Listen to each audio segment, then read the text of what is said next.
An NXT star's injury status is a mystery backstage at WWE. We'll talk about it. Plus, we'll talk about how much money is Mercedes Mone making as the belt collector. Plus, Bron Breakker WWE title plans revealed. It's all in the Cultaholic Wrestling news right now. Worth addressing the elephant in the room straight away. Fraser Porter has grown since our last video.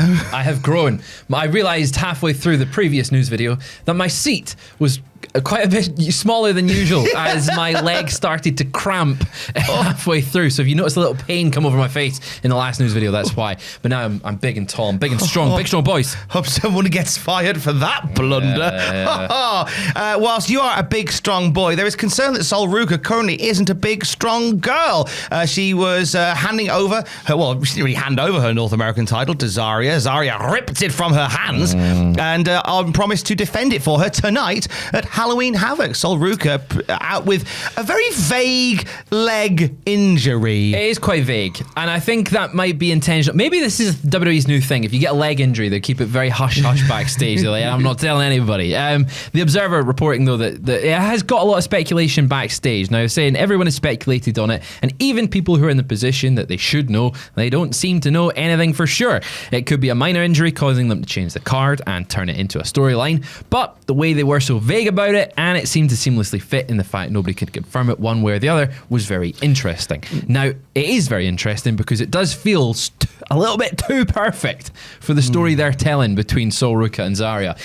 Like, surely this was the way they were eventually going to go with this story, where it's like there's a bit of back and forth between the two of them, and the title gets involved. Now we've got a perfect way for the title to be involved. It's like maybe it would have been a case of Sol Ruka would have lost the title as a result of Zarya. This time, Zarya can literally lose the title for Sol Ruka. Exactly. Or, potentially, maybe Zarya wins, and when Sol Ruka comes back from this injury, Zarya's like, well, no, I'm the champ. I was the one you would have had to vacate it. I'm the champion now.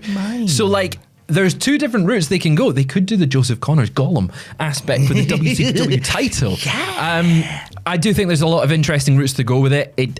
All we know for sure is Sol Ruka does have some form of injury.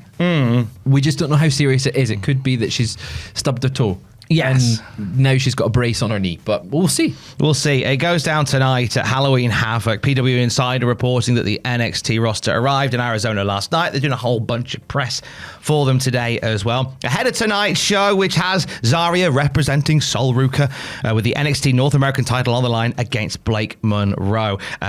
Also, the men's North American title on the line in a Day of the Dead match with Ethan Page defending against El Hijo del Wagner Jr. Going to be a fun one. I liked Ethan Page's promos recently about all of this, where he gets annoyed the fact that he can't speak Spanish himself. I thought it was a really nice way to do the promo, where he was just sort of, he's the butt of the joke. He's the one that can't live up to the hype. This should be a lot of fun, but the match I'm most excited for is Mr. Iguana and La Parka versus Javon Evans and Leon Slater. That is going to be insane. Shoot that into my veins! I'm really worried, though, that we're going to have Dark State interrupt it again. Oh no, I know they've got their own match, but like, come on now. This should be a lovely bit of business. Leon and Javon, two of the most exciting prospects, one of the most exciting potential teams that we could see over the next few years, and it's Mr. Iguana and La Parka. There is nothing about that match that I dislike. Everything about that match I love. It's La Parka, it's Mr. Iguana, it's Javon Evans, it's Leon Slater. The only thing that I would actually, as a fan, would want to make it better, give me a 6-sided ring. Just give it, because it feels like such an X Division match, like classic X Division match from like 2007. Give me that on Against All Odds or Sacrifice. Would be phenomenal. But there's also a throwback to 2017, because we're getting the Broken Rules match. Broken Rules. I don't know how many legs the Broken Hardys have in them 4 anymore. Well, they don't move like they have that many legs. They look like they're in pain constantly. The NXT, or Jeff doesn't, mostly Matt. The NXT titles are on the line. The NXT tag team titles are on the line as the Hardys defend against Dark State in a broken rules match. We've got the NXT women's title, JC Jane versus Tatum Paxley. That feels like a bit of like a battle of the Art Attack paint splatter era OGs. So Tatum Paxley was one of the... They were two of the names, OGs from she? NXT 2.0. That's correct. Yeah. The characters evolved quite a bit since then. This could be the moment you put the belt on Tatum because JC Jane has been ready for a very, very long time to go up to the main roster. She held the belt on Tuesday. So... No, it is the curse. It is the curse. Well, someone who didn't hold the belt on Tuesday was Trick Williams, and he's challenging Ricky Saints for the NXT men's title. Again, this is a Ricky Saints victory, surely, because Trick Williams, it feels like he's done everything he can. It feels like he's done everything he can. I think it's time for Tricky to go up and do other things now. But at the same time, Ricky Saints also should be on the main roster. He's a bit past the point of being developmental. But there's no one else at the moment, especially with Obafemi just having a nice little sit down. And he's at the beach. He's on the beach having a drink out of a coconut. Yeah. But that is the Halloween Havoc card for tonight. Over in AEW, we've been watching Mercedes Mone collecting belts, and the internet has been going, stop it! Don't like it! In that, and Grow up. Grow. It doesn't affect you day to day. It's funny. It's great. She's won a belt in Poland. Is she going to go to Poland and defend it? Yeah. It's part of the deal. That's what she's paid to do. It's actually not real. Calm down. It really grinds my gears, because grinds my gears. Yeah, do you know what grinds my gears? It's a fun thing that they've been doing with her. She's going and elevating these promotions. Now, granted, we were about to talk about how much money is in exchange for this, but I think it's a really cool storyline where she's not been able to win the big one, so she's building herself up with all these other title belts to make her feel more important than she actually is, because she can't quite win the big one. And when we get to that moment where she has to finally win the big one, is she going to be able to do it? Because she's got such a plethora of belts to prove that she's the best, but she's not actually the best. And you can buy the best for a grand total, according to the Wrestling Observer, what has been quoted at $25,000. $25,000. It's a lot of money. Now, the report does note that this could be a fee that maybe it's a company she doesn't want to work for. Maybe this is a company that she's not keen to win that title. Maybe she's like, well, I'm not going to travel there, or what have you. It's a quote that she has given an independent promoter who inquired about booking her. The report from the Observer says there may be different deals for other places, and it's possible that people who she isn't interested in working for get that quote. The report has said they've never heard of anyone being paid $25,000 in CMLL or close to that, and they've had major stars there: Jericho, Moxley, MJF, Danielson. Generally, they're getting paid $5,000 for the top indie stars. It's the classic freelancer rule. Yeah. And if it's a job that you don't want to do, you charge them out the arse. Exactly. And then he'll come back and go, no, and you go, didn't want to do it. Or they'll come back and go, yes, and go, oh, make a lot of money. Like, literally, if might have done it. Mercedes Mone is, I hope 25,000. Mercedes Mone is one of the best in the business. Either you can like her, you can dislike her. She is still one of the best in the business, and she is going to these companies, getting eyes. How many people have heard of Winnipeg Pro Wrestling? How many people have heard of even the Southside Championship? And now it's on weekly TV on AEW. So, there is a benefit to it. You might not think that. The companies clearly are booking her. It's not there. She's there. No one's getting told you have to book her. You've got to pay her to win the title.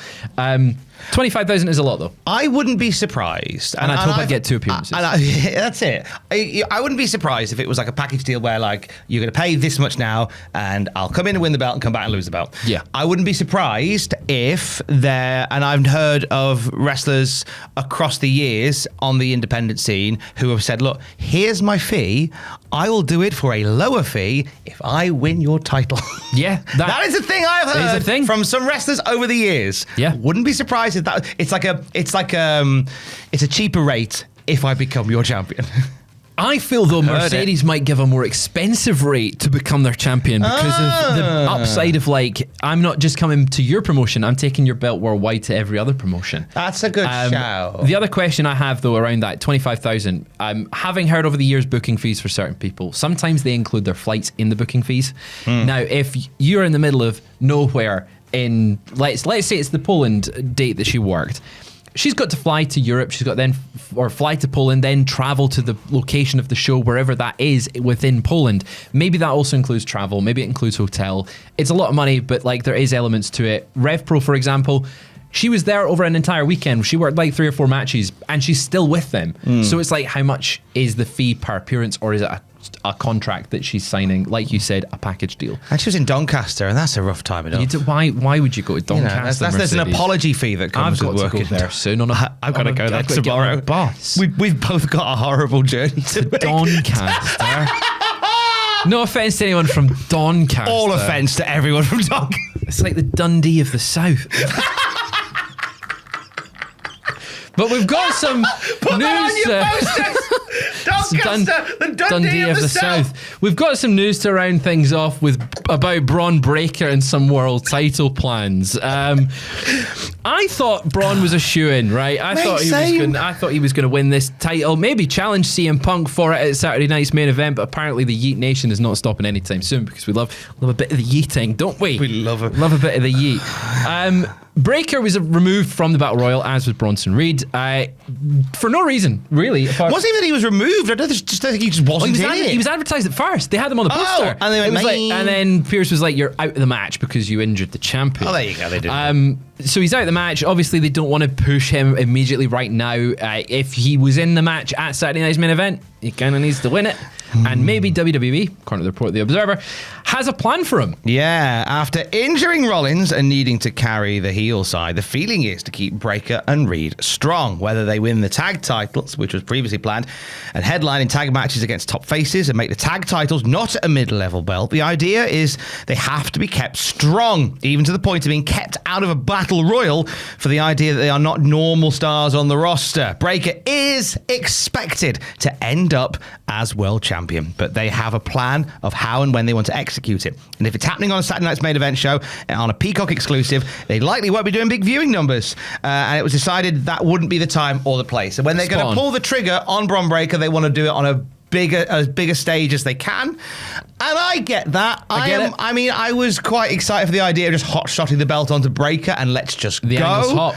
The angle's very hot. It is, isn't it? And the thing is, it's that, like, we've seen longer storytelling in the Paul, you don't want me in the photograph era. And consequently, it means that there's just a lot of edging going on in wrestling at the moment. And sometimes you just want to get it done. And you know that you're not going to get a title change till WrestleMania. Like, yeah, it's like, okay, so Bron is the next big guy that they're going to push, right? Well, that's WrestleMania either next year or the year after. Like, there's no like sort of, there's a middle, like, we could just put it on him. No one's going to put a title on someone at Extreme Rules or War Games. No, you wait until WrestleMania. Especially not if it's like an iconic first win, maybe. Yeah, but it's who do you think wins Saturday's main event? Oh, Punk. I think Punk, yeah. Jey Uso's title reign first time didn't exactly go as well as people wanted, and if you've got Punk there, you may as well put the title on him, and now you've got a story where it's Punk and Breakker going into WrestleMania. Yeah, and I think, so all the heat from the Rollins-Punk thing just becomes Punk goes Breakker. Over that way. Yeah, that makes sense. But I always feel like Punk is better to be chasing than to be I agree, but champ, but that needs must. Yeah, I think if you want to wait and crown him, you just have to put it on Punk and go, all right, we're going to give Punk a title run, don't get injured, don't jump in the crowd. Behave yourself, you. Over this past week on Dragon's Den, we saw Andrew Bowers and North Wrestling. That was exciting. That was really fun. The wrestling on BBC One on prime time. It was a great showcase for North Wrestling, and the following morning, Andrew Bowers was here at Cultaholic to sort of decompress from the whole Dragon's Den thing. It was lovely to catch up with him. He gives us a little bit of goss from the show and gives us a bit of a rundown as to how different the actual pitch he had was to what he'd read. He rewrote that pitch. Yeah. Like, In the fake elevator. Yeah, in the fake lift. He rewrote that pitch the night before. Completely rewrote it because That's he a was, worker. Yeah, there's some good behind the scenes stuff on Andrew Bauer's North Wrestling and Dragon's Den. It's on the podcast feed right now, and the video version is on Patreon as well. I will say as well, apologies, we've had no SmackDown review for a couple of weeks now. Matthew and I are fine. The Bullet Club is fine. Falling out. But basically, this is the really boring truth. They can't sit in a room together, and the podcast that went up last night, we've actually had to CGI Tom in. They can't sit next to each other. It's heated. That's why it's often I just laugh at weird points, unlike normal. But the reason is because we're doing a retro reaction for WrestleMania 19. It's a 4-hour show. We were meant to do it last week, but Matthew was poorly. Week before I was off, so we just haven't had the physical time to do it. As soon as we have time, which hopefully is this week coming, our schedules are aligning, you'll have one for next weekend. So I just wanted to let everybody know, because I've had a few people ask. There you go. SmackDown review is fine, but it's off this week. Hopefully, all being well, it's back next week. Don't worry about it. Anything you want to plug? Because I've warbled on a bit. Nothing. I've got nothing. It's a long news video, this one. Yeah. Sorry about that. Anyway, see you later. For the latest wrestling news at any time, you should check out cultaholic.com. Stay safe. Love you. Bye.